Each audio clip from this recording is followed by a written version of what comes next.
Всем привет! Пришло время подводить итоги моего опыта с Китай карбоном. В руках повертеть я его не могу, поэтому буду иногда показывать свои старые запчасти.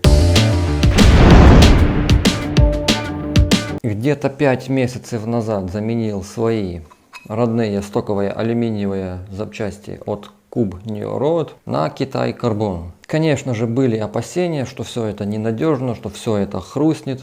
Но обошлось. Поэтому досмотри видео до конца, и я расскажу, как купить нормальные карбоновые запчасти, да и в принципе вообще вещи на Алиэкспрессе, чтобы они не развалились и более-менее были нормальными. Руль классный, проверен уже на выносливость, на грузоподъемность. В плане анатомии он тоже, здесь такая выемка под кисть, под мышцы. В общем, удобно. Но вынос вы не увидите, он под телефоном, там просто брусок цельный. Он, наверное, даже тяжелее, чем тот вынос, что у меня был. Дальше я вам покажу распаковочку кратко, ну и потом вернемся, и я уже более детально пройдусь по каждому из изделий. Приехала первая из трех. Просто все по кругу скотчем замотано. Это трындец. О, добрался. Добрался. Упаковки, конечно же, не пожалели.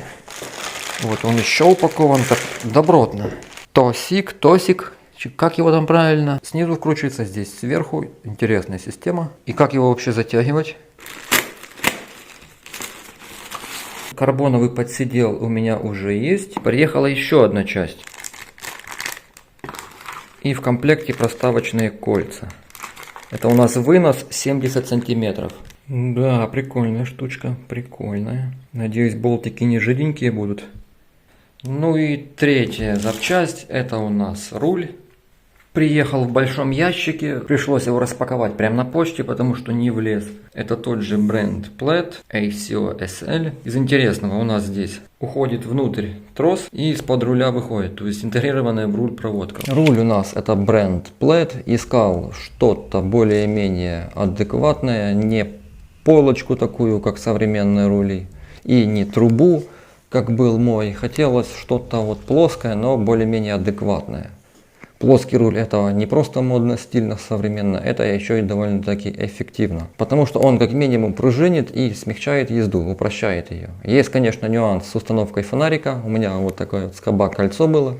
Пришлось покупать отдельное крепление. Но это такое. Я знал, на что шел. Руль у меня внутри полый с частичной интеграцией тросиков и рубашек. Протянуть туда это все довольно-таки непросто. Придется пожертвовать как минимум один тросик.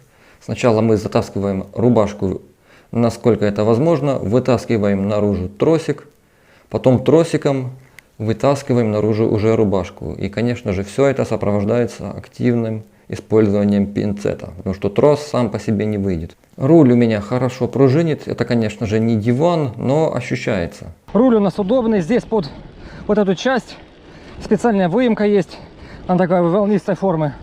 Тут можно вот прям положить руку и ехать. Можно вот так вот взяться, как-нибудь так, если руки сильно устали. Вот так вот, как основной хват наш. Верхний хват у нас. Замок здесь делать не получится, потому что он прям вот он острый. Поэтому я езжу вот так вот верхним хватом. Большие пальцы лежат. Еще один нюанс — это длина руля. Ну, во-первых, я его брал 42 вместо 44. У него дропы наружу не выходит, как здесь. Здесь у меня 44 на 48 получается. Он для меня большой, и мне, кстати, очень неудобны вот эти вот гравийные, стильные, модные вывороты наружу. Как-то вот, не знаю, сидишь. Я не понял, в общем, это. Поэтому руль собирался менять в любом случае. Вот эта часть, вот это вот, у него длиннее, где-то на сантиметр на 2. У меня рама по всем показателям немножко великовата на меня. Я хотел скомпенсировать ЕТТ за счет установки более короткого выноса. У меня тут сотка, брал 70-й, но из-за того, что я сдвинулся чуть-чуть вперед, получилось, что особо я ничего не выиграл. В остальном же проблем никаких, поэтому если вы весите 70 кг и ниже, могу смело вам это все рекомендовать, потому что за полгода у меня проблем не случилось. Вот продолжаем про карбоновый руль. Спокойно выдерживает. Езжу я адекватно, не агрессивно, никакие трюки не делаю. Даже лежачий полицейский начал перепрыгивать таким подобием банника. вместо того, чтобы подлетать сразу двумя колесами. Вынос это тот же самый бренд Plaid, это целый карбоновый брусок, он довольно-таки увесистый, поэтому сэкономить по сравнению с оригинальным выносом у меня особо ничего не получилось. И я их так вот на вес пробовал, сравнивал, особо ничего не сэкономил. Просто раз уже беру карбон, то уже стоит брать. Как минимум из-за того, что у них разные физические свойства. Подсидел я взял от другого бренда, это Tossic. Не знаю, а точнее не помню причину, почему так сделал. Возможно, у Plaid не было в ассортименте ничего. Хотел, конечно же, все взять у одного бренда, но у Tossic, по-моему, мне не зашли дизайны. Внешний вид рулей, там плоские, они были очень широкие, такие как подоконники целые, как полочки. Мне такие не нравятся. Это нужен немножко другой внешний вид велосипеда, чтобы такой ставить. А этот руль такой весьма странный. Он волнистый весь, а у меня все-таки велосипед в стиле аэро. Ну, в общем,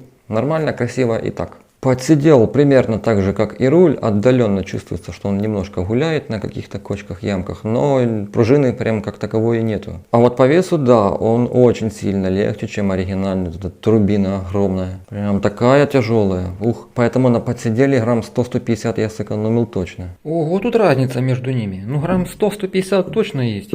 К сожалению, весов нету, поэтому наглядно взвесить и точно сравнить не смогу. Прям эта трубой ощущается такая, а это легенькая-легенькая. Ну и немножко странноватая система крепления у Tossic. Здесь в оригинале два болта вкручиваются снизу вверх, и я в любой момент могу подлезть, что-то подкрутить. А там вот этот болт изнутри вкручивается. И это довольно-таки не очень удобно. Нужны какие-то плоскогубцы туда подлазить. Но как бы я все настроил, потаскал с собой какое-то время маленькие плоскогубцы мультитульчик, настроил и забыл.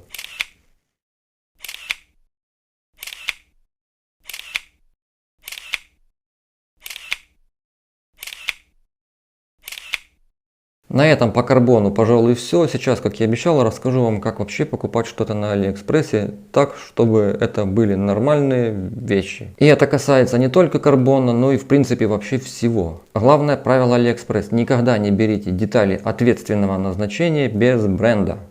Здесь, если видите, написано куб. Если вы берете что-то из Китая, тоже должна быть какая-то надпись. Не просто надпись на запчасти, а в магазине, в карточке товара это должен быть брендированный товар. На Алиэкспрессе вещи ноунейма это нормальная история. Например, фонарик на лоб это просто LED headlight. Велосипедный фонарик просто bike light. Здесь вообще ничего нету. Здесь тоже вообще ничего нету. Кстати, самый лучший фонарик. Если снять велосипедное крепление и носить его в кармане, где-нибудь подсвечивая улицу, очень надежная вещь. У меня такой фонарик еще с 2020 года до сих пор не умер. А другие фонарики, типа такого, что-то получше, уже штуки 3, наверное, выкинул. Ну и, конечно же, Powerbank. Модель, бренд Powerbank просто. Ну и так далее. Если у вас сломается какой-нибудь такой фонарик, то вы зубами на асфальт не полетите. А если сломается руль, это будет катастрофа. Если, конечно же, вы быстро не среагируете и как-то там не перехватитесь, но с большой вероятностью это просто полет мордой в асфальт. Поэтому никогда не берите ничего без бренда. Там есть очень много таких товаров, где фотографии красивые, в описании все прям идеально и цена прям очень-очень сладкая. Такое никогда не берите, если от этого будет зависеть ваша жизнь или хотя бы ваша целостность. Когда мы убедились, что товар нам подходит, пускай это будет карбоновый вынос, мы зашли, посмотрели описание, все нас устраивает. Дальше обязательно переходите в магазин. Убедитесь, что это не просто какое-то штучное производство одного выноса, которое вполне может производиться где-то в гараже непонятно кем. Даже у среднего производителя карбонов в ассортименте будет хотя бы 10, а то и 20. У Plaid и у Tossic ассортимент хороший. Данный фактор указывает на то, что магазин не новый, у них достаточные бюджеты, чтобы заниматься карбоном в таких промышленных масштабах, что они уже шишки как минимум набили. И еще гляньте возраст магазина. Plaid, например, создан в 2016 году. А Tossic в 2020. Это простейшие базовые советы, которые позволят вам выбрать из огромного разнообразия несколько действительно хороших и качественных товаров. А дальше уже покупаете по вашим критериям. Где-то может по дизайну что-то одно выберите, ну и так далее. В противном случае, если будете пытаться гнаться за ценой, за самой низкой, конечно же, то получите с большой вероятностью какой-нибудь хлам и откровенный мусор. Ставь палец вверх, если видео было полезно. Пиши комментарий, рискнешь ли ты поставить Китай карбон, а если уже поставил, то пиши, хрустнуло ли где-то или все отлично, как и у меня. Ну все, всем пока.